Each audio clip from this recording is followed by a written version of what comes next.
गीता अध्याय 15 के श्लोक 16-17 में 3 प्रभु बताए हैं। ये 3 प्रभु कौन हैं? किस प्रभु की शरण में जाने के पश्चात जन्म और मरण समाप्त हो सकता है? 3 प्रभुओं में सबसे उत्तम परमात्मा कौन है? कैसा है? उसका क्या नाम है? इन सभी गूढ़ रहस्यों को जानने के लिए अवश्य सुनिए जगत गुरु तत्वदर्शी संत रामपाल जी महाराज के अमृत वचन। एकाकिनी होने पर भी वह माया संयोग वसात अनेक हो जाती है। जो वे सदा शिव हैं उन्हें परम पुरुष, ईश्वर, शिव, शंभु और महेश्वर कहते हैं। यहाँ देखो, अब 101 पृष्ठ पर आगे हम रुद्र संहिता का शिव पुराण में अब इस काल के विषय में जानकारी चल रही है। वे अपने सारे अंगों में भस्म रमाए रहते हैं। उन काल रूपी ब्रह्म ने, काल ब्रह्म कहो, सदाशिव कहो, उस काल रूपी ब्रह्म ने एक ही समय शक्ति के साथ है, नाथ नहीं है, शिवलोक नामक अक्षेत्र का निर्माण किया। उस उत्तम अक्षेत्र को काशी कहते हैं। वह परम निर्वाण या मोक्ष स्थान है जो सबके ऊपर विराजमान है। वे प्रिया प्रियतम शक्ति, वे प्रिया प्रियतम रूप शक्ति और शिव, यानी पति पत्नी के रूप में शक्ति दुर्गा, शिव ये काल रूपी ब्रह्म जो परमानंद स्वरूप हैं उस मनोरम क्षेत्र में नित्य निवास करते हैं। काशीपुरी परमानंद निरूपणी है। मुने शिव और शिवा ने, दुर्गा और काल ने प्रलय काल में भी कभी उस क्षेत्र को अपने सानिध्य से मुक्त नहीं किया। अब देखो, देवेश्वर देवर से एक समय उस आनंद वन में रमण करते हुए शिवा और शिव के मन में, दुर्गा और इस काल के मन में यह इच्छा हुई कि किसी दूसरे पुरुष की यानी कोई बालक उत्पन्न करें, सृष्टि करनी चाहिए, कोई बच्चा उत्पन्न करें, जिस पर यह सृष्टि संचालन का महान भार रखकर हम दोनों केवल काशी में रहकर इच्छा अनुसार विचरें और निर्वाण धारण करें। ऐसा निश्चय करके शक्ति सहित दुर्गा के साथ सर्वव्यापी परमेश्वर शिव ने अपने वाम भाग से 10वें अंग पर अमृत मल दिया, यानी पति पत्नी व्यवहार किया, ग्रस्त किया। फिर तो वहां एक पुरुष प्रकट हुआ। अब ये ब्रह्मा थोड़ा बहुत अटपट करे है, लेकिन सच्चाई देखो 102 पृष्ठ पे, 102 पृष्ठ पे आप देखिएगा क्या कहा। फिर जो उत्पन्न हुआ वो बच्चा, उसके विषय में कहे, शिव ने कहा, पुवत्स के बेटा, व्यापक होने के कारण तुम्हारा विष्णु नाम विख्यात हुआ। अपने आत्मा इस काल से सदाशिव और दुर्गा से विष्णु जी की उत्पत्ति सिद्ध होगी। जो परमात्मा ने 600 वर्ष पहले एक सिंपल लैंग्वेज में कहा था, अब मैं तुमसे कहूं चिताई तेरे देवन की उत्पत्ति भाई, माँ अष्टंगी पिता निरंजन, ये जम दारुण वंशन अंजन। माया देख रूप अति शोभा, देव निरंजन तन मन लोभा, कामदेव धर्मराय सताए, हे देवी को तुरंत दरकाए, पेट से देवी करी पुकारी, हे साहेब मेरी करो उबारी, टेर सुनी तब ता हम आए, अष्टंगी को बंद छुड़वाए। धर्मराय की ने भोग विलासा, दुर्गा को रही तब आशा, ये प्रेग्नेंट हुई। 3 पुत्र अष्टंगी जाए, ब्रह्मा विष्णु शिव नाम धराए। अरे ये नकली ने क्या करते, अनपढ़ है, के जाने शिक्षित है, सारी झूठ बोला है। अरे झूठे आपसे। तो पुण्यात्मा आज आप पर मेर हुई। अपने सदग्रंथ जिनको हम श्रोधार्य मान्या करते हैं, आज वो क्या बता रहे हैं। और ये नकली संत, ये हमारे धर्म गुरु क्या बकवास किया करते थे। तो अब हम अपनी दिशा बदलेंगे और मोक्ष प्राप्ति करेंगे। ये सुअवसर परमात्मा ने फिक्स कर रखा है आपका ये समय, और ये सुअवसर आपको प्राप्त हुआ है। ये पिछले गजब के पुण्य आप साथ लेकर जन्मे हो। बेशक आज हम दुखी हैं, बेशक हम कितना भी कष्ट उठा रहे हैं, लेकिन आपके भक्ति के जो नंबर हैं वो 100 के 100 पूरे हैं, जो सतलोक आश्रम बरवाला में पहुंच चुके हैं और आएंगे आगे।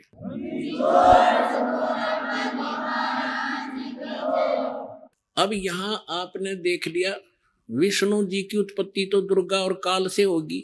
अब ब्रह्मा जी क्या बताते हैं, देखिए 103 पृष्ठ पे, ये 103 पृष्ठ है रुद्र संहिता अब ब्रह्मा जी कहते हैं देव से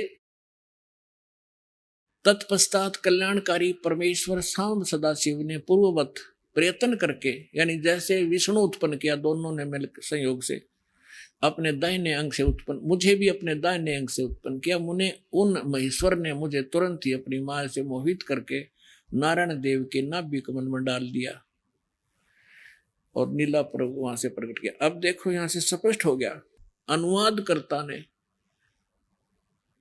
थोड़ी सी यहां गड़बड़ कर दी।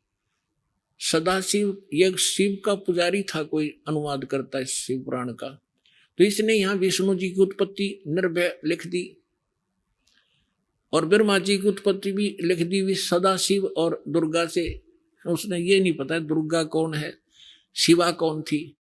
तो अब यहां वो हिचक गया कि शिव से शिव की उत्पत्ति कैसे हो सकती है। तो कहते हैं चोर चुरावे तू बड़ी और गाड्डे पानी में वो गाड्डे ऊपर आवे, जो सच्चाई छानी ना। तो इन सदग्रंथों में वो सारा प्रमाण आपके रूबरू करता हूं। अब देखिएगा 110 पृष्ठ पे क्या कहा है। ये रुद्र संहिता ही है और शिव पुराण ही चल रहा है, ये शिव पुराण ही चल रहा है 110 पृष्ठ पे। अब यहां से हम पढ़ेंगे इस प्रकार सारा विवरण कहकर यहां कहा कि इस प्रकार ब्रह्मा विष्णु और रुद्र इन तीन देवताओं में गुण है, यानी रजगुण ब्रह्मा, सतगुण विष्णु, तमगुण शिव है। और परंतु शिव गुणातीत माने गए हैं। यो शिव है, यो इनका पिता है, इनका शिव ना समझ में आया। अब आपको फिर से दिखाते हैं, अब आपको दिखाते हैं विद्वेश्वर संहिता इसके 24 पृष्ठ के। अब एक समय ब्रह्मा और विष्णु का आपस में युद्ध हो गया। किस बात पर हो गया? अपने आत्मा परमात्मा कहते हैं तीन देव सो उसको धावे, निरंजन का वो पार न पावे। ब्रह्मा विष्णु महेश समाधि लाला इन्हें खूब जोर लगा लिया। कहते अपने पिता की ही इनको खबर नहीं। और ये क्या कैसे छल करता है कि जैसे ऋषि महर्षियों ने समाधिस्थ होने की चेष्टा की, किसी को ब्रह्मा जी के रूप में दर्शन दे दिए, तो उसने सबके साथ सबके सामने एक ये प्रमाणित कर दिया अपने अनुभव से कि ये जो ब्रह्मा जी है, जो उनके समक्ष देवता थे, कि ये ही सर्वेश्वर है। मैंने समाधि दशा में इसके दर्शन किए हैं। ये छुपाए बैठे अपने आप को, ये सृष्टि रचने वाले हैं, प्रजापिता हैं, सबके जनक है। इस बात ने सुनकर ब्रह्मा जी फूल गए। फिर किसी को ये दर्शन दे, क्योंकि इसने प्रतिज्ञा कर रखी है कि मैं कभी किसी के सामने अपने यथार्थ रूप में नहीं आऊंगा, तो किसी को ये शिव के रूप में दर्शन दे देता है। तो वो ऋषि ये कहता है कि शिव जी अपने आप को छुपाए बैठे हैं, यही सर्वेश्वर है, महेश्वर है, सबके जनक हैं, कुल के मालिक है। किसी को विष्णु जी के रूप में दर्शन दे देता दिए हैं, तो उस ऋषि ने फिर उनके डिंडोरे पीट दिए। विष्णु जी को सर्वेश्वर, ये सर्वशक्तिमान है, सबका मालिक है, मैंने समाधि में इसके दर्शन हुए, ये छुपाए बैठे। तो इस बात से तीनों को भ्रम था। देखिए दोनों बैठ गए। एक दिन ब्रह्मा जी चले गए विष्णु जी के पास। अब विष्णु जी ने उनका विशेष सत्कार नहीं किया, तो ब्रह्मा जी कहने लगे कि मैं तेरा बाप हूं और अपने बाप को देख कर तू लेटा हुआ है, तुझे शर्म नहीं आती? विष्णु जी कहने लगे कि आजा बेटा बैठ जा, मैं तेरा बाप हूं और तू मेरी नाभि कमल से उत्पन्न हुआ है। ब्रह्मा जी कहते सारी सृष्टि का मैं रचनहार हूं, मैं प्रजापिता हूं, तू मेरा पुत्र है। इस बात की इनकी काफी झगड़ा हो गया। कहने का भाव ये है कि फिर इस काल ने बीच में इनका एक लिंग खड़ा कर दिया सतम तेजों में, और इतना लंबा बहुत ये लड़ना भूल गए, युद्ध भूल गए, और उसकी एंड को खोजने के लिए ऊपर नीचे चल पड़े, जो भी लंबी कथा। फिर ये स्वयं आ गया अपने पुत्र शिव जी का रूप धारण करके, और फिर इनको ज्ञान देने लग गया। अब देखिएगा विद्वेश्वर संहिता 25 पृष्ठ पे या 24 से पढ़ेंगे हम। ये दोनों ब्रह्मा जी और विष्णु जी झगड़ा करे थे, इनके बीच में सतम खड़ा कर दिया इसने। अब यहाँ ये प्रश्न उत्तर करने लगे, फिर खुद आ गया ये शिव रूप धारण करके। फिर इनके प्रश्न उत्तरी होते, यहां से ज्ञान होगा इनके ब्रह्मा विष्णु महेश के पिता का। ब्रह्मा और विष्णु ने पूछा, प्रभु सृष्टि आदि 5 कर्तों के लक्षण क्या है, यह हम दोनों को बताइए। भगवान शिव बोले, मेरे कर्तव्यों को समझना अत्यंत गहन है, यद्यपि मैं कृपा पूर्वक तुम्हें उनके विषय में बता रहा हूं। अब ये सारा कुछ बताते हैं, सृष्टि, पालन और संहार, तिरोभाव, अनुग्रह, ये मेरे 5 करते हैं। अब हम 26 पृष्ठ पे आ गए। अब यहां पढ़ेंगे 26 पृष्ठ के। अब ये काल क्या बोला उन दोनों को, ब्रह्मा जी और विष्णु जी को, कि पुत्रों तुम दोनों ने तपस्या करके प्रसन्न हुए मुझ परमेश्वर से सृष्टि और सतिथि नामक 2 कृत यानी 2 विभाग प्राप्त किए हैं। सृष्टि और सतिथि प्राप्त किए, ये दोनों तुम्हें बहुत प्रिय है। इसी प्रकार मेरी विभूति स्वरूप यानी मेरे जैसी शकल के रुद्र और महेश्वर ने भी, ने है मैंने, 2 अन्य उत्तम कृत संहार और तिरोभाव मुझसे प्राप्त किए। अब देखो, 2 तो ये पुत्र ब्रह्मा विष्णु हो गए और 2 रुद्र और महेश्वर हो गए, तो 5वां कौन है? यो इनका पिता है, यो काल, यो सदाशिव काल रूपी ब्रह्म। अब यही सिद्ध करना था आगे। और देखो अब यहां आगे क्या बताया है, मैंने पूर्व काल में अपने स्वरूप भूत मंत्र का उपदेश किया है, जो ओंकार के रूप में प्रसिद्ध है। वह महामंगलकारी मंत्र है। सबसे पहले मेरे मुख से ओंकार यानी ओम प्रकट हुआ, जो मेरे स्वरूप का बोध कराने वाला। ओंकार वाचक है, मैं वाच्य हूं। यह मंत्र मेरा स्वरूप ही है। प्रतिदिन ओंकार का निरंतर स्मरण करने से मेरा ही सदा स्मरण होता है। मेरे उत्तरवर्ती मुख से अकार का, पश्चिम मुख से उकार का ए ऊ मैं, और दक्षिण मुख से मकार का, पूर्ववर्ती मुख से बिंदु का, मध्यवर्ती मुख से नाद का प्राकट्य हुआ। इस प्रकार 5 अवयव से युक्त ओंकार का विस्तार हुआ है। इन सभी अवयव से एकीभूत होकर यह प्रणव यानी ओम नामक एक अक्षर हो गया। अब इससे एक और बात साथ सिद्ध होगी गीता ध्यान मराठ के श्लोक नंबर 13 में।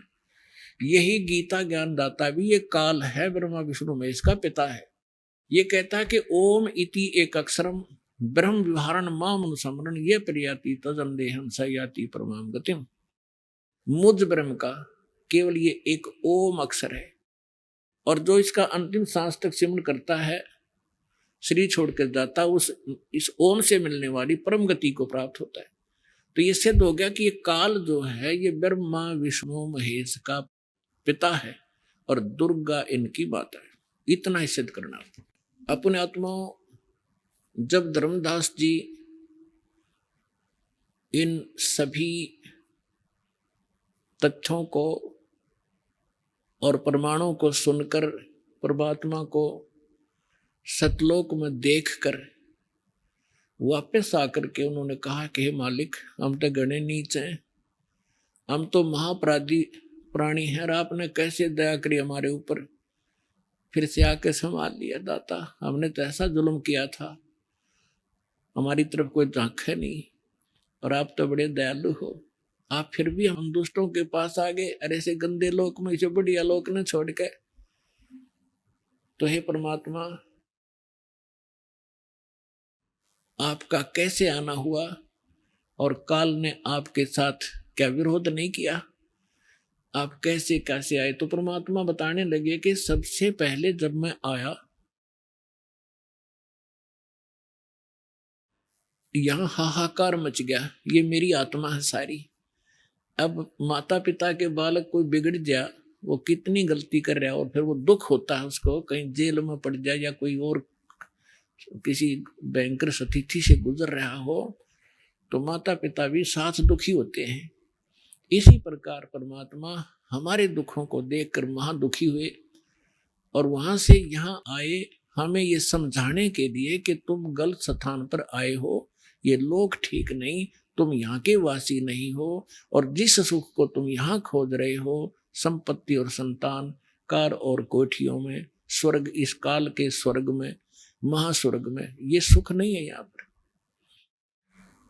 तो सबसे पहले परमात्मा ने बताया कि मैं वहां खड़ा हो गया आकर जहां ये काल 1,00,000 मानव शरीरधारी प्राणियों के सूक्ष्म शरीर को भूनता है, उसमें से गंध निकालता है, और ये जीव, ये ऊपर का कवर तो यहाँ रह जाता है, हम इसके अंतिम संस्कार में लगे रहते हैं, 100 क्रियाएं फंड करवाते हैं ये नकली, और जीव वहां पर दुर्गति को प्राप्त हो रहा होता है जो सत साधना नहीं करके जाता। तपस्या पर भुनने जाते हैं, वहां चटक मटक जीव होते हैं, हाहाकार मच जाती है, मरते नहीं सूक्ष्म शरीर में पर पीड़ा घनी होती है।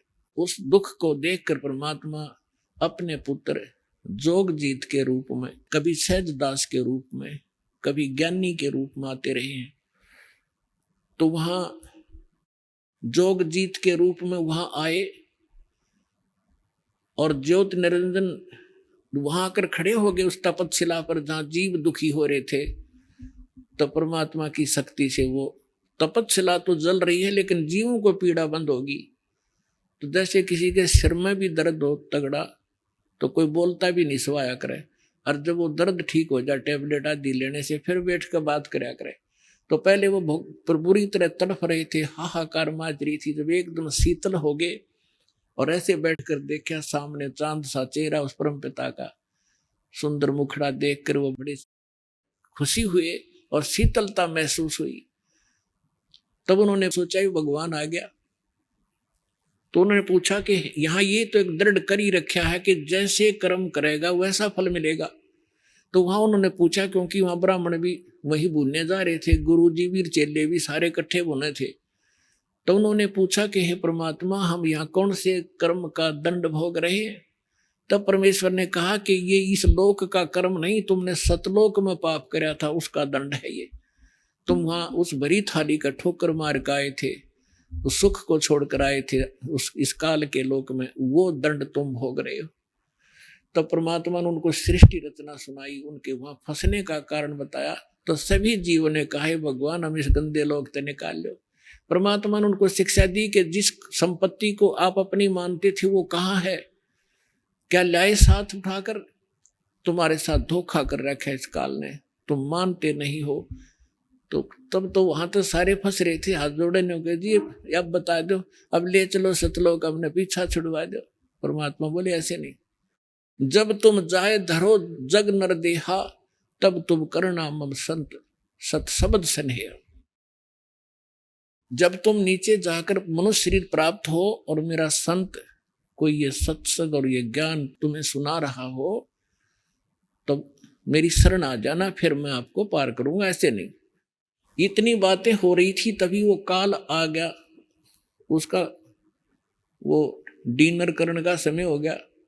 उसने समय फिक्स कर रखा है, इतने समय में ये सब भुन बांधकर ये वहां से उठ जाते हैं, फिर उड़ा दिए जाते हैं और इनसे निकला हुआ गंध वहां रह जाता। आप देखते हो एक प्रारंभ में जो भी विकार करता है, कोई बीड़ी पीने लगता है, कितना दुख होता है उसको। और आप कितने बीड़ी पीते हैं, ये जबरदस्ती करवा देता है। मांस खाते हैं, शराब पीते हैं, कोई सुल्फा पीता है, कोई अटपट करता। तो इसलिए ज्यादा से ज्यादा विकार करवाता है ताकि इनके सूक्ष्म शरीर में ये ज्यादा गंध भर जाए और उस उतना ही गंध अधिक निकलेगा वहां तपस्या पे। तो उसका एक पात्र है, ऑटोमेटिकली वो भर जाता उस गंध से, फिर उसको खाता है ये। तो इसने सोचा था कि वो चले गए होंगे सभी प्राणी, तो वहां से उड़कर वहां तपस्या पर बन के सभी प्राणी जीव मनुष्य शरीरधारी वहां से ऊपर आ जाते हैं और फिर धर्मराज के दरबार में आकर लाइन में खड़े हो जाते हैं। फिर अपने कर्मानुसार जिसने राजा बनना राजा बनो, गधा बनना गधा बनो, देवता बनना देवता बनो, इसने कोई टेंशन नहीं। हमारा किया हमें प्राप्त होता रहता है। तो इतने में वो काल वहां आ गया और काल ने कहा, देखा कि जोगजीत तू कैसे आ गया मेरे लोक में? वहां तो तूने मुझे मार कर निकाला था, भगा दिया था, तूने मेरी एक नहीं सुनी थी, 21 ब्रह्मांड समेत भगा दिया था। अब पहले तो बता, तो पिताजी की क्या आज्ञा लेकर आया है? और उसके बाद जोगजीत आज तुझे मैं जिंदा नहीं छोड़ूंगा, तुझे बख्शूंगा नहीं। तू मेरे लोक में आया कि साथ तूने वहां से मुझे निकाला था। तो तो जोगजीत रूप में परमात्मा खड़े थे, उन्होंने कहा कि भाई सुन ले बात, मैं नीचे के लोकों में जाऊंगा, ये सबसे ऊपर के 21वें ब्रह्मांड में इसने ऐसा एक जाल फैला रखा है, वहां गुप्त स्थान बना रखा है जहां ये तपस्या इसकी। तो परमात्मा ने कहा कि मैं नीचे जाऊंगा लोक में, ब्रह्मांडों में, और सभी प्राणियों को बताऊंगा कि भगवान नहीं है जिसको तुम परमात्मा मानकर पूज रहे हो, परमात्मा अन्य है, और उनको सत्य ज्ञान और सच्चा मंत्र दे के आऊंगा, और सभी प्राणियों को तेरा भांडा फोड़ूंगा कि ये काल है, तुम्हें खाता है, तुम इसकी पूजा करते हो। अब उसने सोचा ये तो मेरा सारा लोक उजाड़ेगा, पहले इसी को मार दूं। तो कहते हैं परमात्मा कि धर्मदास मुझे मारने के लिए इसने भयंकर रूप बनाया, और जैसे अभी खत्म कर देगा, मेरे ऊपर झपट्टा, तो मैंने सतनाम का सुमन कर दिया शुरू। अपने आत्माओं, धर्मदास जी के माध्यम से परमात्मा हमें एक संकेत बता रहे हैं कि कभी आप पर कोई आपत्ति यहां आ जा, जिसको जो भी मंत्र प्राप्त है, प्रथम मंत्र प्राप्त है तो प्रथम मंत्र, सतनाम प्राप्त है तो सतनाम का आप जाप शुरू कर दीजिए। आपकी वो आपत्ति ऐसे जाएगी जैसे कभी सोची भी ना हो कि एकदम बला न्यों टल जाएगी। सार नाम प्राप्त है तो सार नाम का जाप करिए। परमात्मा कहते कि मैंने उस सतनाम का मंत्र का जाप शुरू किया, और इस काल ऐसे झटका लगा इसको जैसे गिर गया पृथ्वी पर। कबीर सागर में लिखा है कि वहां से वो भाग लिया, पाताल में पहुंच गया, उस शेष नाग के लोक में जा गिरा।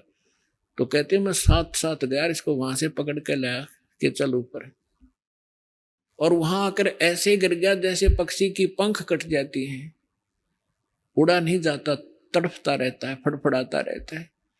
ऐसा असहाय हो गया। जब इसने देखा कि इसके पास कोई जबरदस्त शक्ति मंत्र है, तो इसने चापलूसी की और मेरे चरण पकड़ दिए नीचे आके, और कहा कि तू मेरा बड़ा भाई, मैं आपका छोटा भाई। छोटे तो हमेशा जो है शरारत करते हैं, गलतियां करते हैं, और बड़े तो अक्षमा ही किया करते हैं। आप मुझे माफ कर दो, मैं तो आपको पिता के तुल्य मानता हूं। तो परमात्मा कहते, मैंने कहा कि बोल क्या क्या चाहता है तू। तब इसने मुझे वचनबद्ध किया कि वचनबद्ध हो तब मैं मांगू। परमात्मा ने कहा, परमात्मा को पता था कि मांगेगा बालक। परमात्मा कबीर जी बोले कि ठीक है, मैं वचनबद्ध हो गया, मांग क्या मांगता भिखारी। तब इस काल ज्योति निरंजन ने कहा कि 3 युगों में जीव कम ले जाना, और चौथा युग जब कलयुग आवे, तब तब शरण जीव बहु जावे। ऐसा वचन हर मोह दीजिए, तब संसार गमन तुम कीजिए। इसने क्या मांगा कि 3 युगों में, सतयुग त्रेता द्वापर माही, तीनों युग जीव थोड़े जाही। और फिर क्या मांगा कि परमात्मा जब भी कलयुग में आप आओ, और अपना ज्ञान सुनाकर, अपना बनाकर आप जीव ले जाना। आपके ज्ञान को माने वो तुम्हारा हो जोगजीत, और जो हमारे यानी काल के ज्ञान को मानने वो हमारा हो। आप बाई फोर्स ना ले जाना। तो परमात्मा ने कहा बाई फोर्स ले जाना हो तो मैं वैसे ले जाऊं। अब ये वहां से नहीं टेके, जब ये सारा संपन्न थे, अब कैसे रुक जाएंगे इसको वैसे ले। जैसे हजरत मोहम्मद जी को परमात्मा लेकर गए बगैर ज्ञान समझाए, वहां जाकर फिर इसने नीचे की सारी प्रभुता इनके पास थी, वहां रुके नहीं, नीचे आए गए। तो परमात्मा ने को पता था कि सबको ऐसा ज्ञान से रंगूंगा, सच्चाई से, तब इनकी एक प्रबल इच्छा जागेगी। जैसे हमारी यहाँ इसके साथ आने की प्रबल इच्छा हुई थी, ऐसी प्रबल इच्छा आपकी उत्पन्न होगी सतलोक जाने की। इस ज्ञान से आपके अंदर इतना जबरदस्त प्रेरणा होगी, और भक्ति की शक्ति इस मन को दूर करेगी, आत्मा को उठावेगी। फिर आपकी एक सच्ची लौ लगेगी वहां जाने की, जब आपकी भक्ति बढ़ जाएगी, और यहाँ के दुख आपको साफ दिखाई देने लग जाएंगे। जितनी काल की भांग उतरती जाएगी, उतना ही आपको इस ज्ञान का अधिक रोशनी प्रकाश होता चला जाएगा। तब परमात्मा से काल ने कहा था कि तीनों युगों में जीव थोड़े ले जाना, और चौथे युग में जब कलयुग आवे तब आप कितने जीव ले जाना। जब परमात्मा ने कहा भाई ठीक है तथास्तु, तब फिर उसी समय आंखें बदल ली और कहने लगे जाओ जोग जीत संसारा, आजियो तुम जब कलयुग में, और जीव न माने कहा तुम्हारा। हम इन सभी जीवों को ऐसा अज्ञान से भर देंगे, देवी देव और देवल पूजाऊं, या विद जीवों को भरमाऊं, यानी किसी को मंदिर देवी देवताओं की पूजाओं पर लगा दूंगा और सब अज्ञान से परिपूर्ण करवा दूंगा अपने नकली दूत भेज के। फिर कहा कि 12 पंथ करूं मैं साजा, नाम तुम्हारा ले करूं आवाजा। 12 पंथ नाम जो ले ही, वो हमरे मुख आन समोई। और जाओ जोग जीत संसारा, जीव न माने कहा तुम्हारा, जीव तुम्हारा कहा न माने, हमरे और हो बाद बखाने। कि ऐसा उल्टे ज्ञान से रंगवा दूंगा अपने 12 नकली पंथ बनवा के, और 12 नकली पंथ आप ही के नाम से, कबीर नाम से चलवा दूंगा। और उन 12 पंथों में जो और अनेक पंथ चलाऊं, जैसे राधा स्वामी, धन सदगुरु, और ये सारे जितने भी, ये सारे काल के पंथ हैं, और या विद जीवों को भरमाऊं। तब परमात्मा ने कहा था कि ठीक है अब तो आने दो समय, फिर हम बताएंगे तेरे से, फिर बात करेंगे जब वो समय आएगा। अब परमात्मा ने कहा कि जो भी आप उस समय तक जितने भी तू अपने अटकलबाजी करेगा, जितने भी फंद जो हमारे इन जीवों पर लगाएगा, उनको मैं अपने सच्चे ज्ञान से और उस सत्य नाम और सार नाम से सबको कंडम कर दूंगा, खत्म कर दूंगा। देखिएगा ये है कबीर सागर, ये वही कबीर सागर है जो अभी आपको दिखा, कबीर सागर। और ये कहाँ से प्रकाशित है, और इसके सबसम वेद बोध में,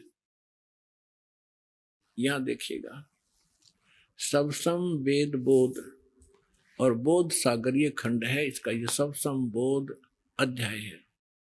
इसमें यहां बताया है निरंजन वचन, सतयुग त्रेता द्वापर माही, तीनों युग जीव थोड़े जाही, चौथा युग जब कलयुग आई, तब तव शरण जीव बहु जाई, ऐसा वचन हर मोय दीजे, तब संसार गवन तुम कीजे।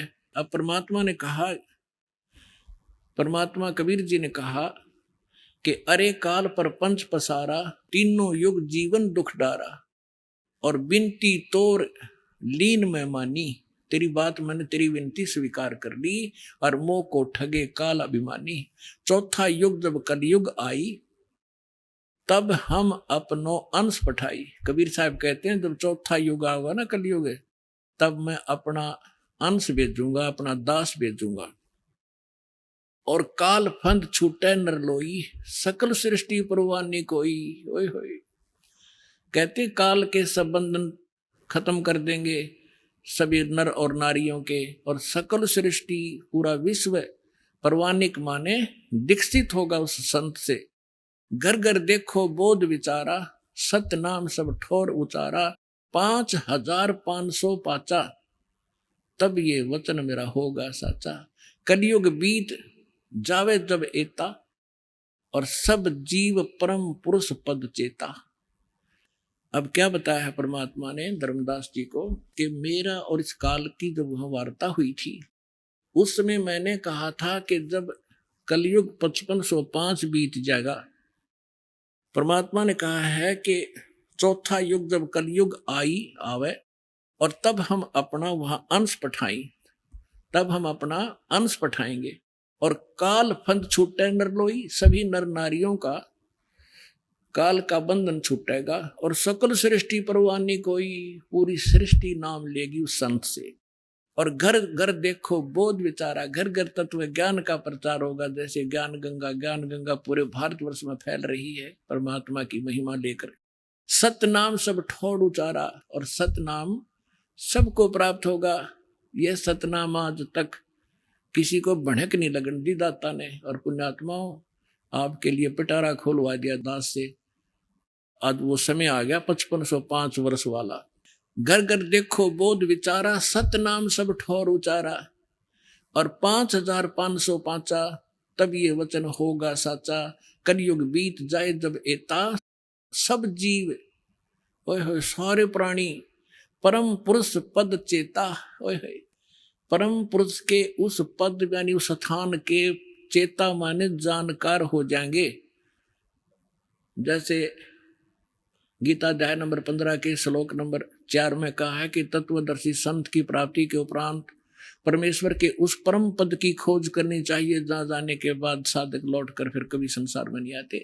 कहते हैं उस समय पूरा विश्व परमात्मा के उस परम पद से परिचित हो जाएगा। अपनात्मा वो समय आ गया है और आप वो पुण्यकर्मी प्राणी हैं जिनके लिए परमात्मा ने सारा कुछ वो समय निर्धारित किया था कि जब 5500 वर्ष ये समय बीत जाएगा, कलयुग बीत जाएगा, तब पूरा विश्व परमात्मा के ज्ञान से और इस नाम से परिचित होगा और पूरे विश्व में परमात्मा की महिमा और पूरा संसार परमात्मा से परिचित होगा और सबका मोक्ष हो जाएगा। तो वो समय अब आ गया है और इसकी सभी सदग्रंथों से आपको प्रमाणित भी कर दिया है। अपने आत्मा जिस समय धर्मदास जी को परमात्मा एक कथा सुना रहे थे और कह रहे थे ऐसा होगा कलयुग जब 5500 वर्ष बीत जाएगा तब पूरे विश्व को नाम दिया जाएगा, तब धर्मदास जी चिंतित हो रहे थे कि हे परमात्मा, आपने मेरे से सतनाम और सारनाम को गुप्त रखने के लिए कह दिया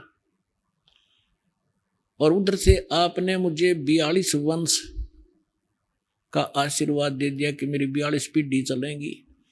तो परमात्मा मेरे इन वंशजों का, मेरे बच्चों का मोक्ष कैसे होगा? घना चिंतित हो गया, कलेजा पकड़ कर बैठ गया। अब परमात्मा ने कहा कि जब कलयुग 5500 वर्ष बीत जाएगा धर्मदास, उस समय तक इस काल के 12 पंथ चल चुके होंगे और 12वां पंथ गरीबदास पंथ होगा और उस 12वें पंथ में मैं स्वयं आऊंगा और उस समय पूरे विश्व को ज्ञान दूंगा और पूरा विश्व इस तत्व ज्ञान, सत्य ज्ञान और सत्य नाम से परिचित होगा। तो तेरे पुत्रों की, तेरे वंशजों की क्या चक्कर, वहां तो सारा विश्व पार करूंगा, क्यों चिंतित हो रहा तू? अब आपको थोड़ी सी झलक दिखाते हैं कि 12 पंथ काल ने चलाए और कबीर नाम से चलाए। 12वां पंथ गरीबदास पंथ है और गरीबदास पंथ से ये दास का निकास है।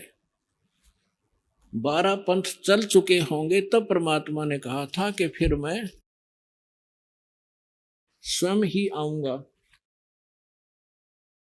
अब परमात्मा ने ये दास भेज दिया, आपको थोड़ा रूबरू करता हूं तो विश्वास होगा आपको। ये देखिएगा, ये कबीर बानी और बोध सागर ही चल रहा है। यहां क्या बताया है कि 12 पंथ चलो सो भेद, 12 पंथ काल फुरमाना, काल का ही फुरमान यानी उसका आदेश चलेगा 12 पंथों में। और भूले जीव न जाओ ठिकाना, ताते आगम कह हम राख्या, वंश हमारा चूड़ामणि शाखा। अब यहां इन्होंने गड़बड़ कर दी थोड़ी सी, चूड़ामणि को अलग कर दिया जबकि प्रथम चूड़ामणि से शुरू हुआ था, क्योंकि इन्होंने यहां देखो ताते आगम का, यहाँ फिर प्रथम जग में जागू भरमावा। इन्होंने वो नकली कबीर पंथ के जो पंथ है उनमें से सबसे पहले जागू, और जबकि होना चाहिए चूड़ामणि, दूसरा सूरत गोपाल, तीसरा मूल निरंजन, चौथा टकसार पंथ, फिर और 5वां बीज का लेखा जीवा पंथ और 6ठा सतनामी पंथ। ऐसे ये पंथ हैं। अब इसकी दिखाते हैं आपको 1870 पे। अब ये यहाँ पर उसमें पद्य भाग में या गद्य भाग के अंदर है। ये कबीर चरित्र बोध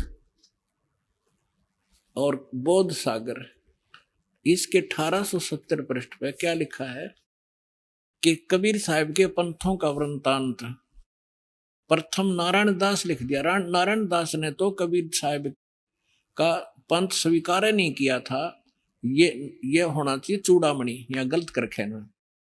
प्रथम नारायण दास ने चूड़ामणि होना चाहिए, दूसरा जागूदास या गोदास, और तीसरा सूरत गोपाल, चौथा मूल निरंजन, पांचवा टकसारी पंथ, छठा भगवान दास पंथ, सातवां सतनामी, आठवां कमाली पंथ। कमाली नहीं, कमाली है कमाल का, वो कमाल जो पुत्र जीवित किया था उसने भी अपना अलग से नकली पंथ चलाया था।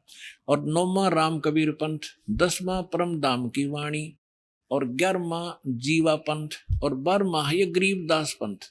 अब ये 12वां गरीबदास पंथ है, यहाँ स्पष्ट है, यहाँ गद्य भाग के अंदर है। अब फिर आगे हम यहाँ पर कबीर बानी में और 136 पृष्ठ पे, अब यहां से है कि 12 पंथ काल फुरमाना, भूले जीव न जाव ठिकाना, ताते आगम कह हम राखा, वन समारा चूड़ामणि शाखा। प्रथम जग में जागो बरमावे, फिर दूसरा सूरत गोपाल, तीसरा मूल नरेंद्र, वही है नो टकसारी पंथ, और ये सतनामी पंथ, भगवान दास पंथ। अब यहाँ ये आ गया 10वां परम धाम की वाणी पंथ, जबकि 11वां होना चाहिए। अब यहाँ से 12वां शुरू हो गया, यहाँ तक तो 11वें तक की महिमा। अब 12वां यहाँ होता है संवत 1775 हुई, ये 1774 होना चाहिए था, गलती से 1 वर्ष का अंतर मिसप्रिंट हो रहा है। अर्थात दिन प्रेम प्रगटे जग सोई, संवत 1774 में आदरणीय गरीबदास साहिब जी का जन्म हुआ था, ये उसके विषय में जानकारी है। आगे देखिए, आज्ञा रहे जीव बोध लावे, और कोली चमार सबके घर खावे, साख हमारी ले जीव समझावे, असंग जन्म छोड़ नहीं पावे। यानी कह रहे हैं कि गरीबदास पंथ से ये छुआछात कुछ कम होने लगेगी, और लेकिन ये असंग छोड़ गरीबदास पंथ 12वें पंथ तक असंग जन्म उस सतलोक को प्राप्त नहीं कर सकते। ये देखिएगा, साख हमारे लिए जीव समझावे, असंग जन्म ठोर नहीं पावे, और 12वें पंथ प्रगट हो वाणी। 12वें पंथ में मेरी वाणी, महिमा की वाणी फिर प्रगट होगी, गरीबदास जी द्वारा प्रगट हुई, और शब्द हमारे का निर्णय ठानी। हमारे उस मेरे द्वारा दिए गए ज्ञान जो गरीबदास जी के द्वारा लिखवाया गया ग्रंथ, उसके ऊपर वो सभी डिस्कस करते रहेंगे गरीबदास पंथ तक के। उसके विषय में क्या कहा है, 12वें पंथ प्रगट हुआ वाणी, शब्द हमारे का निर्णय ठानी, अस्थिर घर का मर्म ना पावे, 12 पंथ हमी को ध्यावे। कबीर कबीर करेंगे लेकिन सच्चा ज्ञान नहीं समझ पाओगे, और उस वाणी को वो समझ नहीं सकते। 12वें पंथ प्रगट हो वाणी, शब्द हमारे का निर्णय ठानी, अस्थिर घर का मर्म न पावे, 12 पंथ हमी को ध्यावे। फिर कहते हैं 12वें पंथ, उस 12वां पंथ चल चुका होगा, उसके बाद 12वें पंथ में हम ही चल आवे, और सब पंथ मिटा एक ही पंथ चलावे। अब देखो, पुण्यात्मा परमात्मा ने आए थे, दास भेज रखा उसी पंथ में, अब विश्वास कर लेना और कल्याण हो जाएगा आपका। अब यहाँ क्या बताया है परमात्मा ने कि धर्मदास मेरी लाख दुहाई, ये मूल है, मूल भूल नहीं है, मूल ज्ञान शब्द कई बार ना जाई। पवित्र ज्ञान तुम जग में भाखो, और मूल ज्ञान गोई तुम राखो। मूल ज्ञान जो बाहर पर ही, बिचली पीढ़ी वंश हंस नहीं तरही। 33 अरब ज्ञान हम भाखा, और मूल ज्ञान गोई राम रखा, गुप्त रखा। 33 अरब वाणी बोल दी, लेकिन मूल ज्ञान अभी तक छुपा रखा है। और मूल ज्ञान तुम तब लग छिपाई, जब लग 12 पंथ मिटाई। अब क्या कहा कि धर्मदास मेरी लाख दुहाई, ये मूल ज्ञान बाहर ना जाई। मैं तुझे जो बता रहा हूं मूल मंत्र, मूल ज्ञान, ये बाहर ना जाई। मूल ज्ञान बाहर जो पढ़ी, बिचली पीढ़ी हंस नी तरही। यदि ये ज्ञान इन नकली पंथियों का हाथ लग गया ना सारा, तो बीच की पीढ़ी पार नहीं होगी। तो यह बीचली पीढ़ी कैसे है, अब ये प्रमाण करते हैं, देखिएगा। अब हम यहाँ पढ़ रहे थे ऊपर कि 12वें पंथ प्रगट हो वाणी, शब्द हमारे का निर्णय ठानी, अस्थिर घर का मर्म न पावे। अस्थिर, स्थिर माने वो अविनाशी परमात्मा, उस सतलोक का मर्म नहीं पावे, ये 12 पंथ हम ही को ध्यावे।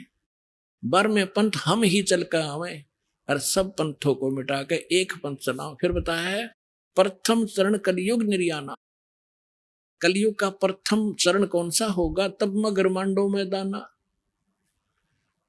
अब परमात्मा ने कहा था कि कलयुग का प्रथम चरण वो होगा जब मैं मगहर से सह शरीर जाऊंगा, एक लीला करूंगा। तो परमात्मा सन 1518 में मगर से सह शरीर गए थे। वो प्रथम चरण था जो परमात्मा आए थे, सारा ज्ञान दे गए थे, जो भगवान लीला किया करता वो करके चले गए। और ये है वो बिचली पीढ़ी। अब 5500 वर्ष बीत गया, ये बिचली पीढ़ी है, इसलिए ज्ञान छुपा रखा था और ये मूल मंत्र भी छुपा रखा था। जिस भी महापुरुष को परमात्मा ने ये ज्ञान और मंत्र दिए, उनसे प्रतिज्ञा करा ली थी कि आगे अभी बताना नहीं तो एक काल के नकली पंथों को भी यही ज्ञान होता और यही मंत्र दे रहे होते। ये अधिकारी नहीं है, जिस कारण से ये मंत्र अगर इनके पास भी होते तो भी काल के जाल में हम फंसे रह जाते। अधिकारी के बिना कोई भी मंत्र काम नहीं करता। तो विश्व में आज ये दास ही वो अधिकारी है और यही सर्व आपका मोक्ष कराने के लिए परमात्मा ने भेजा। अब एक और प्रमाण दिखाता हूं, ये देखिएगा, यही कबीर वाणी चल रही है बोध सागर, इसके 134 पृष्ठ पे यहाँ क्या बताया है? वंश प्रकार, ये प्रथम वंश उत्तम, ये चूड़ामणि जी, दूसरा पंथंकारी, तीसरा प्रचंड, चौथा वंश बिरहे और पांचवा निंद्रा, छठे वंश उदास, सातवां वंश ज्ञान चतुराई, आठवें द्वादश पंथ विरोध, नौवां वंश पंथ पूजा और 10वां वंश प्रकाश, 11वें वंश प्रगट पसारा और 12वें वंश प्रगट हो उजियारा। 12वां गरीबदास जी आए थे और गरीबदास जी द्वारा कहते प्रगट हो उजियारा, यानी गरीबदास जी की वाणी में कबीर साहब की महिमा कलम तोड़ है। कबीर साहब के बारे में विशेष जानकारी है, लेकिन गरीबदास के पंथ वाले उस महत्व को समझ नहीं सके, गूढ़ रहस्य को। तो वो गरीबदास जी को और कबीर साहब जी को विष्णु का अवतार मानते। ज्ञान तो बहुत कुछ है उस सदग्रंथ में, लेकिन वो समझ नहीं सके। जैसे वेदों में सारा ज्ञान रखा है, गीता जी में सारा ही ज्ञान था, ये पढ़ने वालों को आज तक नहीं पता गीता जी बताना क्या चाह रही है। यही दशा गरीबदास के ग्रंथ को पढ़ने वाले गरीबदासियों की है। अब यहाँ क्या बता रहे हैं कि 12वें वंश प्रगट हो उजियारा, यानी मेरी महिमा का कुछ उजियारा सा होगा, क्लियर नहीं होगा। और 13वें वंश मिटे सकल अंधियारा। ये 13वां वंश दास है पुण्यात्माओं, अब सारा अंधेरा हटा दिया है अज्ञान का। नौमन सूत उर्जिया ऋषि रहे झक मारे, सतगुरु ऐसा सुलझा दे ये उलझन दूजी बारे। नौमन सूत उलझिया, इस काल ने नौमन सूत उलझा रखा था, क्योंकि परमात्मा जुलाहे की लीला करते थे और एक शेर सूत, 1 किलोग्राम सूत, वो कच्चा धागा उलझ गया तो जुलाहे की जान न बन जाया करती। जब उसने सुलझाना पड़ता, तार तार टूट गया तो गांठ पड़े तो कोई उसकी बुनाई भी ना दे, तो बड़ी मुश्किल से सुलझाया करते थे कच्चे धागे को। 1 किलोग्राम सूत सुलझाने में सारा दिन लग जाता, उलझा हुआ सूत। अरे इन्होंने कहते 9 मन सूत उलझा रखा था ज्ञान का, और दास भेज दिया उस परम पिता ने, इस तत्वदर्शी संत बना के। कहते हैं 9 मन सूत उलझिया ऋषि रहे जखमार, और सतगुरु ऐसा सुलझा दे उलझन दूजी बार। ये इस कलयुग में ज्ञान नहीं उलझेगा, कोई भक्ति करियो चाहे ना करियो। तो पुण्यात्माओं, आपका सौभाग्य है कि आपका जन्म ऐसे समय में लख बर सूरा जूझही, लख बर सावत दे, लख बर यति जहान में तब सतगुरु शरणा ले। आप उन पुण्यात्माओं में से हैं जो युगों युगों से संघर्ष करते आ रहे हो। परमात्मा कहते हैं साधों से ती मस्करी और चोरा नाल खुशहाल, मल अखाड़ा जीतेंगे ये युगन युगन के माल। जैसे परमात्मा ये बताया करते थे कि हम सारा ज्ञान सही बतावें, हमारे साथ तो मजाक करते हैं, अरे इन चोरा नाल खुशहाल, ये झूठे कपटी सारे झूठ बोले संत ऋषि महर्षि, इनके साथ प्रसन्न है और कहते मल अखाड़ा जीतेंगे ये युगन युगन के माल। माल माने रेसलर, पहलवान जो पहले से एक्सरसाइज कर रहे होंगे, वही अंत समय में जब उसके आमना सामना होगा, वही विजयी होते हैं जो पहले अपना युगों युगों से ताकत ग्रहण कर रहे हैं। तो आप युगों युगों से आ रहे हो इस परमात्मा के इस भक्ति के अखाड़े में, आप बहुत दिनों से एक्सरसाइज करते हुए आ रहे हो। अब फाइनल गेम हो गया है, तो अब आप वो पहलवान हो, वो रेसलर हो, कहते हैं साधों से तीमस्करीन चोरा नाल खुशाल, मल अखाड़ा जीतेंगे ये युगन युगन के माल।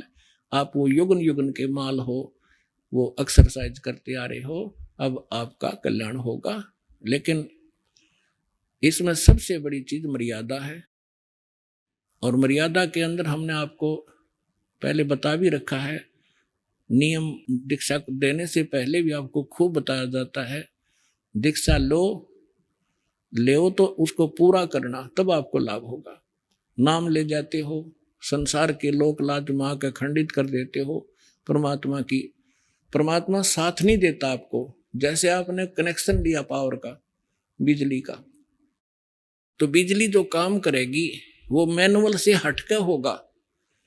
जैसे आप पहले अपना संस्कार प्राप्त कर रहे थे, वो तो नहीं सोच ले मैनुअल हाथ से आटा पीस रहे थे, और फिर पावर कनेक्शन ले लिया 3 फेज का और 4 किलो वाली मोटर वाली, फिर एक वो आप कटा कट 1 घंटे में 1 क्विंटल पीस दे, और जब 2-3 घंटे में 2 किलो नहीं पीसता था हाथ से मैनुअली।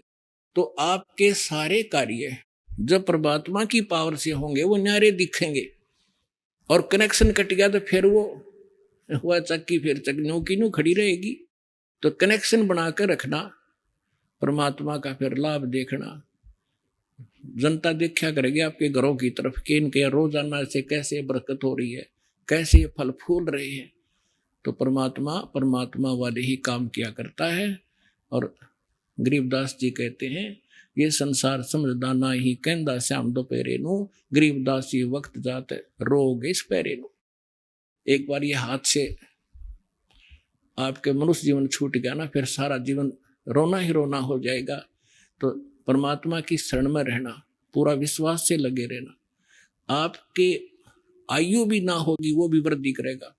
लेकिन पुण्यात्माओं कुछ घटनाएं ऐसी घट जाती हैं जिनसे आप ज्ञान से परिपूर्ण न होने से विचलित हो सकते हो कि वो नाम लेकर गया था और वो नाम भी दीक्षा ले रखी थी, उसकी मृत्यु होगी। दास ने सबसे पहले कहा है कि मर्यादा प्रथम है।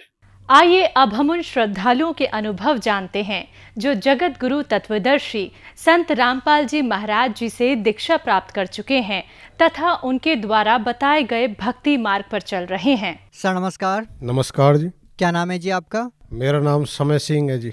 समय सिंह जी, कहाँ से आए आप? मैं कठुमर तहसील अलवर राजस्थान से हूँ जी।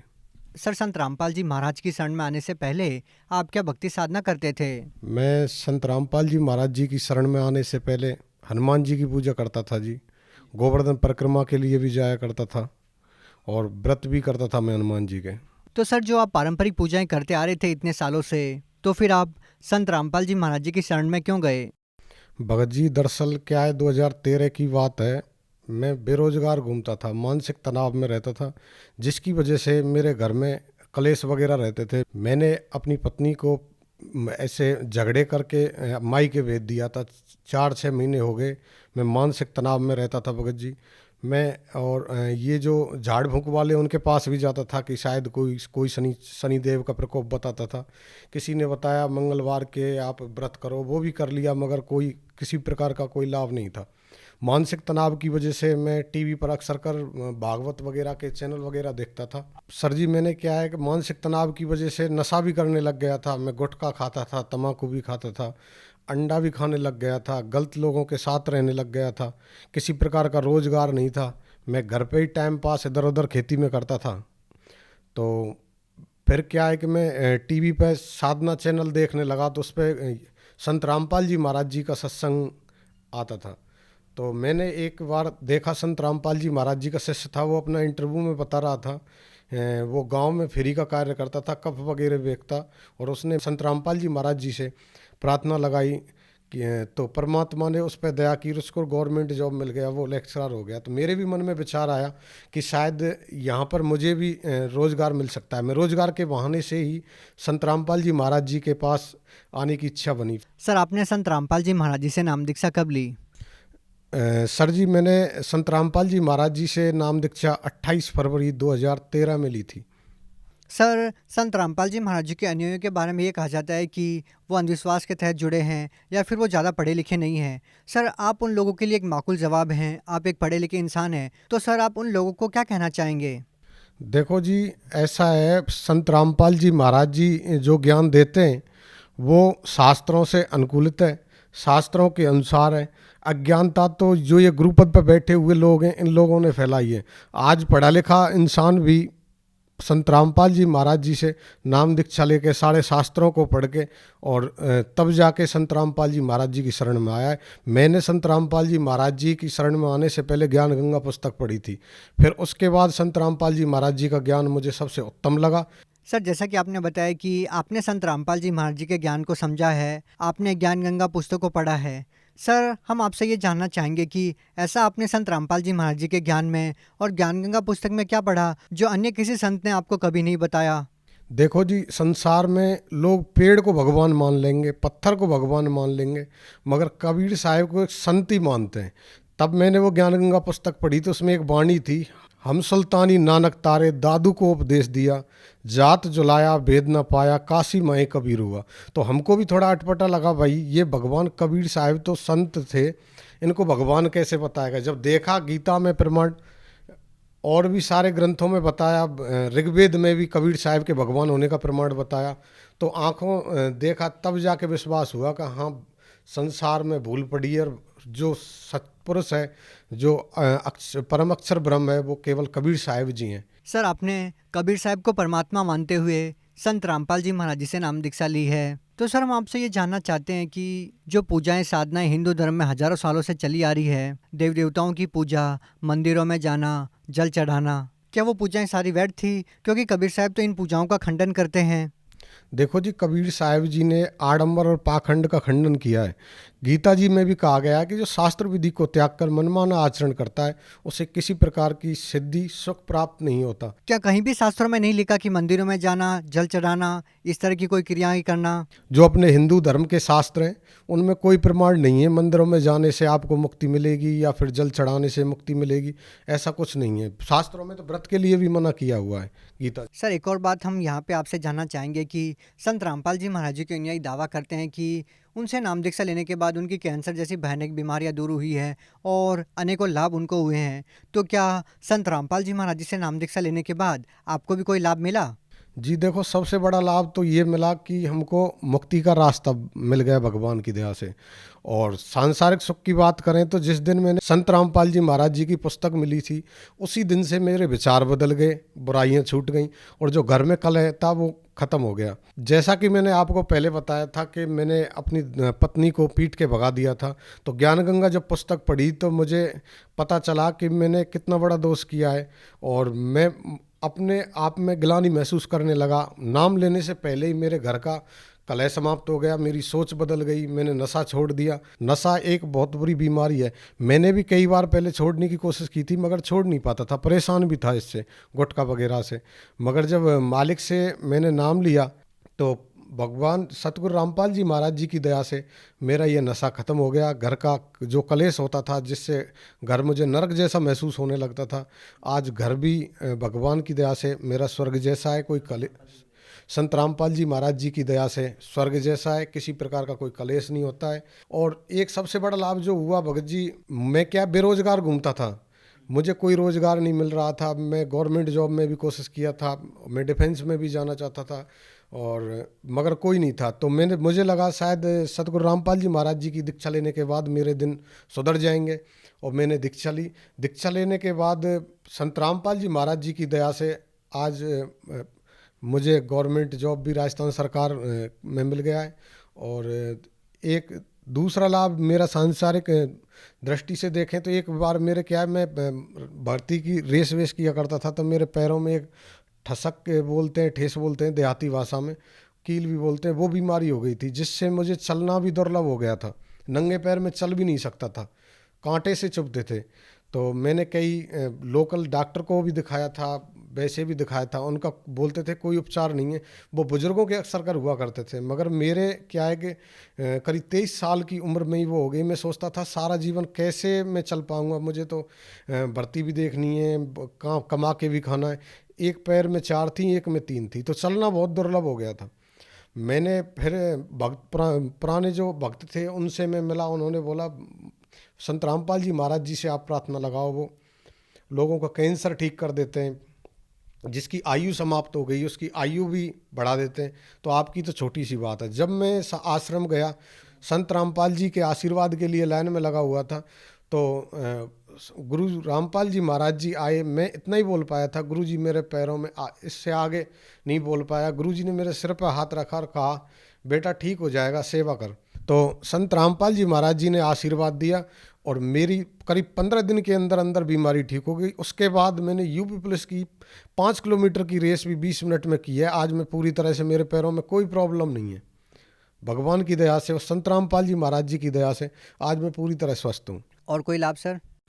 जी भगत जी, एक बार मैं कहीं बाहर पढ़ने जा रहा था, तो मेरे क्या है कि बैग में भी पैसे नहीं थे और जेब में भी पैसे कम पड़ गए थे। मैंने इधर उधर से मैनेज करके पैसे लिए। अब मैं जब वहाँ पहुँचा और मैंने बैग को चेक किया, तो भगत जी वहाँ मुझे 4,000 रुपये रखे हुए मिले। आज तक मुझे उन पैसों का पता नहीं है वो पैसे कहाँ से आए थे। जी सर जी, मुझे विश्वास है कि वो जो मेरे बैग में पैसे मिले थे वो संत रामपाल जी महाराज जी ने ही डाले थे। मैंने और भी विचार किया था, मगर उन पैसों का मुझे कोई अता पता नहीं मिला। वो पैसे, मुझे पूर्ण विश्वास है, संत रामपाल जी महाराज जी ने ही मेरे बैग में डाले थे।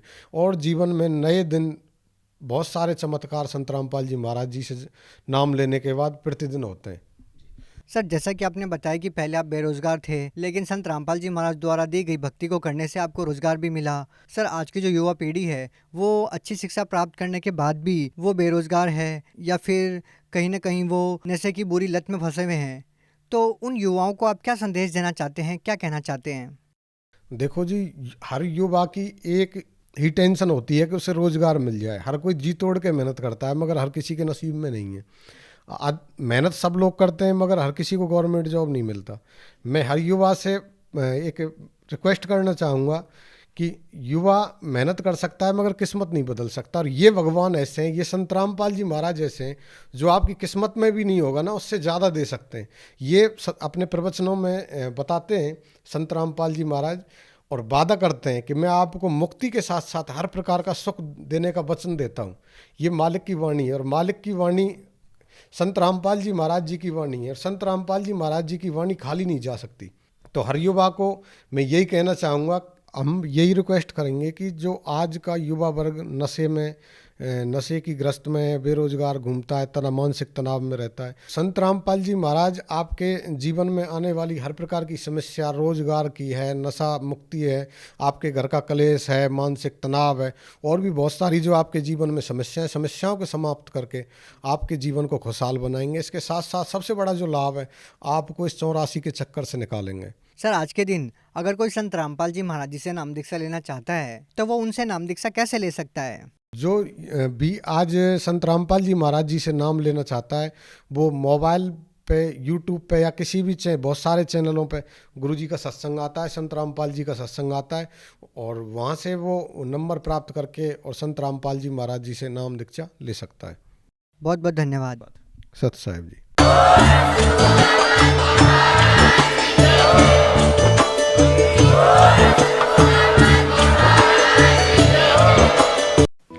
आप सुन रहे थे जगत गुरु तत्वदर्शी संत रामपाल जी महाराज के मंगल प्रवचन। अधिक जानकारी के लिए संपर्क करें